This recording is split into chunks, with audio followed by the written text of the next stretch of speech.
So let's just talk about like this entire journey, right? I mean, you were talking about as a 12-year-old, you always had the hustle mentality.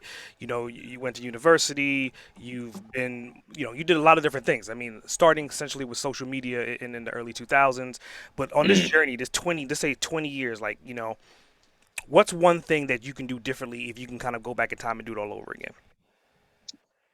I'll tell you one thing I did, which if I could change, and this is I get a lot of messages, funny enough, about this with slightly younger entrepreneurs and stuff. So I started a services business, so an agency first, and it was great business. We were profitable, we were running really well, we had like good operations, good team, good processes, and we were doing content and ads and digital websites and all that kind of stuff designed for clients. So we were doing the work basically.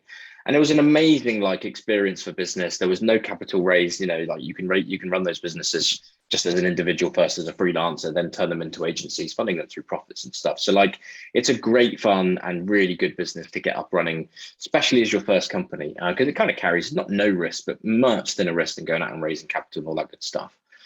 I then started ContentCal almost off the back of my agency as a side project initially first, totally separate business, totally separate funding model, etc. But was running both at the same time. I was like, if Elon Musk can do it, of course I can do it. Not realizing the complexity, even at a tiny scale of running two businesses, let alone that guy is running like seven or something like that.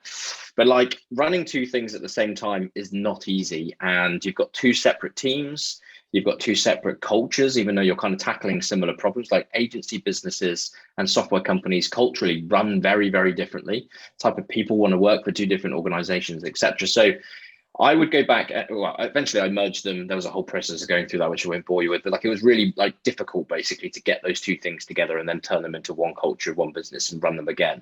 But even though they're complementary, like I said, I would go back and I would say, do you know what, Alex, 25-year-old, however old I was, don't do both things at once. Like whatever you're going to do in your business life, like really focus on just that one thing because it gives you 100% clarity. You can align everybody behind it. Your own mentality is like constantly aligned by that one thing as well. And it's a way smoother journey and process to run. And like I said, I get a lot of messages from people going, I'm running an agency, I've seen your story or something like that. And they're like, I really want to start a SaaS business or I'm thinking about this product. And my advice is always like, either sell your agency, then do it, or maybe run them like parallel for a little bit, but really have a plan to separate at some point because you're never going to be able to do both.